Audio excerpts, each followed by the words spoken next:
Halo Sobat JKN, kali ini kita ngobrolin JKN bersama Duta BPJS Kesehatan Cabang Metro, yaitu Kak Beni. Halo Kak Beni. Halo Kanando, gimana kabarnya hari ini? Gimana hari ini kita kabarnya? Baik-baik aja. Kak Beni gimana nih hari ini kabarnya? Alhamdulillah hari ini juga baik, sehat alhamdulillah. Sehat ya? Ya. Episode kali ini kita collabs bareng ya? Ya, khusus hari ini kita collabs ya untuk talk show-nya ya. Iya, untuk hari ini kita membahas berobat JKN, pakai JKN maksud kami cukup menggunakan KTP. Iya, cukup pakai KTP sudah bisa berobat, khusus peserta JKN. Iya, jadi gini Kak Beni, kan banyak nih masyarakat yang bertanya-tanya, apakah sekarang tuh benar ya peserta JKN itu bisa berobat hanya dengan menggunakan KTP? Kayak mana itu Kak Beni? Coba tolong dijelasin nih biar masyarakat juga mengetahui secara jelas gimana mekanismenya. Ya, betul Kanando. Jadi saat ini sebenarnya sudah lama juga sih, sekitar 2 tahun yang lalu sudah mulai berjalan. Kalau peserta JKN itu yang sudah terdaftar dan aktif itu bisa mendapatkan layanan kesehatan di fasilitas kesehatan baik FKTP tingkat pertama atau rumah sakit dengan cukup menunjukkan KTP Kak atau NIK begitu. Kenapa? Supaya mempermudah peserta JKN yang mungkin lupa bawa kartu JKN atau bahkan kehilangan kartunya yang fisik, itu bisa cukup menggunakan NIK saja sebagai identitas peserta JKN. Karena sistemnya itu, sistem di BPJS Kesehatan sudah terintegrasi dengan data di kependudukan di Kementerian ini yang Kementerian Dinas Dukcapil Kependudukan ya dan catatan sipil. Pendudukan dan sipil. Betul. Oh ya. Jadi sekarang KTP ini sudah bisa digunakan untuk identitas peserta JKN ya, karena sistemnya itu sudah integrasi dengan Dinas Dukcapil gitu ya. Iya betul kan. Jadi sekarang sangat mudah banget ya untuk peserta kalau misalkan dia lupa membawa kartu JKN-nya atau kartu BPJS Kesehatannya bisa menggunakan KTP.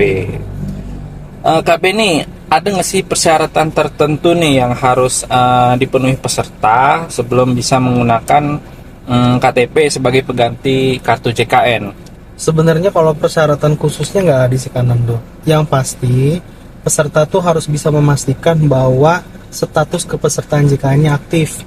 Apalagi untuk peserta mandiri dengan cukup membayar iuran setiap bulan supaya tidak menunggak, itu pasti BPJS-nya atau kepesertaannya sudah aktif. Seperti itu kan Nando. Oh gitu. Jadi sekarang yang harus di syarat utama itu memastikan dulu ya kepesertaannya aktif dulu ya. Betul kan Nando. Nah ini untuk semua peserta segmen apa aja nih Kak Beni? Atau untuk semuanya atau terkecuali ada? Itu untuk semua segmen kepesertaan JKN Kak. Baik itu peserta mandiri maupun peserta PPU dan juga PBI. Nah, kalau untuk peserta PPU, cara memastikan keaktifannya ya gampang, tinggal cek bisa di mobile JKN atau di WhatsApp ke nomor Pandawa gitu kan, di 0811 8165 165, pilih menu informasi. Begitu juga dengan peserta PBI, caranya sama gitu. Oh jadi sekarang ada Pandawa itu Kak Beni ya? Ya betul Kak. Pandawa itu apa sih Kak Beni? Pandawa itu singkatan Kak. Oh singkatan. Singkatan pelayanan administrasi melalui WhatsApp gitu. Oh Kak. melalui WhatsApp. Jadi peserta bisa mengakses lewat WhatsApp gitu ya? Iya. Dan juga bisa lewat mobil JKN Kak gitu. Oke. Nah kemudian nih Kak Beni, saya juga masih ada yang ingin saya tanyakan gitu. Jika seorang peserta membawa KTP nih untuk berobat, tapi data kepesertaannya tidak ditemukan di sistem, apa yang harus dilakukan? Nah, kalau misalnya data kepesertaannya nggak muncul nih Kak di sistem, langkah yang pertama itu dilakukan adalah pastikan bahwa data KTP-nya atau data NIK-nya itu sudah terupdate di sistem BPJS Kesehatan. Caranya gimana? Tadi, seperti yang dijelaskan sebelumnya, bisa melalui WhatsApp ke nomor Pandawa untuk melakukan pengecekan melalui menu informasi. Setelah itu, kalau memang ternyata NIK-nya tidak terdaftar atau tidak terdaftar di BPJS Kesehatan, lakukan updating gitu Kak. Updating di menu Pandawa juga gitu. Oh gitu. Jadi peserta ini untuk memastikannya itu harus sudah terupdate dulu ya dengan data di BPJS Kesehatan gitu ya. Betul Kak, karena kan NIK kita kan di Disdukcapil itu kan harus online. Harus online gitu. Kalau sudah online maka itu sudah bisa terbaca di sistem BPJS Kesehatan itu sendiri Kak, gitu. Oh gitu. Terus kemudian Kak Beni, bagaimana jika peserta JKN tersebut lagi di luar domisili nih, di luar dari tempat tinggal yang sesuai KTP, apakah bisa berobat di fasilitas kesehatan terus menggunakan KTP tetap bisa dilayanin? Bisa Kak, tetap bisa dilayanin kalau misalnya peserta JKN itu tidak terdaftar di FKTP domisili asal karena sedang bepergian keluar kota, peserta tersebut bisa berobat di kota lain dengan ketentuan maksimal 3 kali dalam 1 bulan Kak, gitu. Kalau misalnya dalam keadaan gawat darurat bisa langsung ke rumah sakit, kalau tidak gawat darurat maka harus ke FKTP dulu untuk meminta rujukan gitu Kak. Dan juga kalau misalnya bepergiannya itu lebih dari 1 bulan, maka disarankan untuk melakukan perubahan data Vaskes karena itu sudah dianggap sebagai perpindahan wilayah ya Kak, pindah tempat tinggal gitu. Oh gitu. Jadi peserta ini masih bisa berobat di luar wilayah domisili maksimal 3 kali gitu. Betul, Kak ya. Kak, Jadi 3 kali kalau dalam 1 dia bulan. memang udah lebih dari 1 bulan tinggal di luar domisili harus merubah Vaskesnya. Betul. Iya gitu. Kemudian kalau pelayanan di rumah sakit pakai KTP juga bisa itu Kak Beni? Bisa Kak. Jadi kayak kalau misalnya dalam keadaan gawat darurat tuh Kak, langsung aja ke rumah sakit yang terdekat gitu kan. Kemudian tunjukkan NIK-nya, itu pasti dilayanin. Kemudian kalau nggak gawat darurat ya harus minta rujukan dulu dari FKTP terdekat Kak gitu.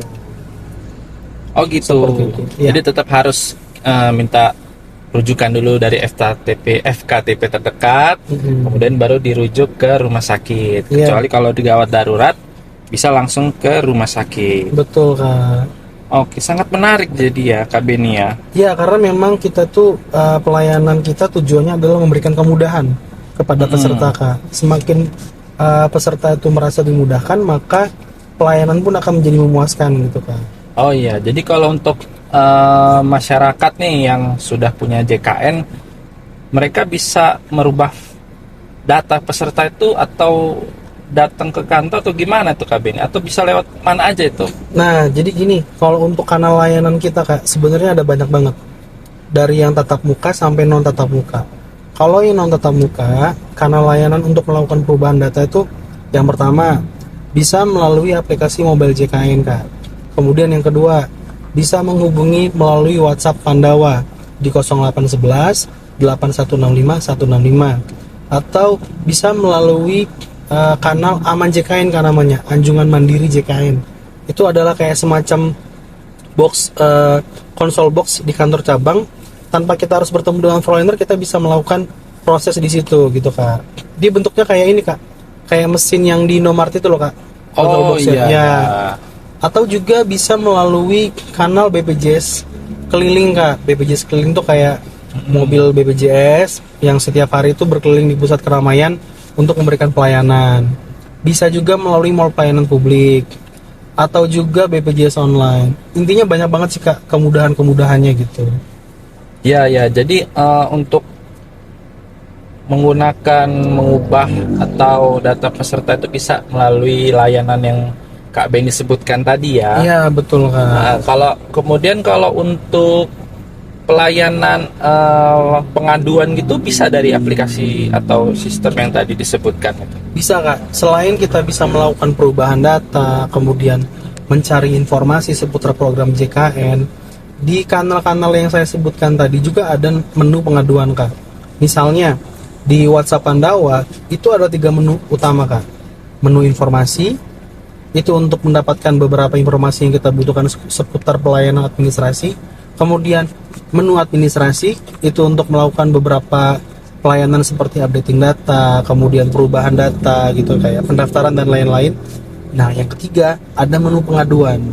Pengaduan ini berisi keluhan-keluhan kita atau kendala-kendala kita dalam mengakses layanan kesehatan Kak. Itu di Pandawa.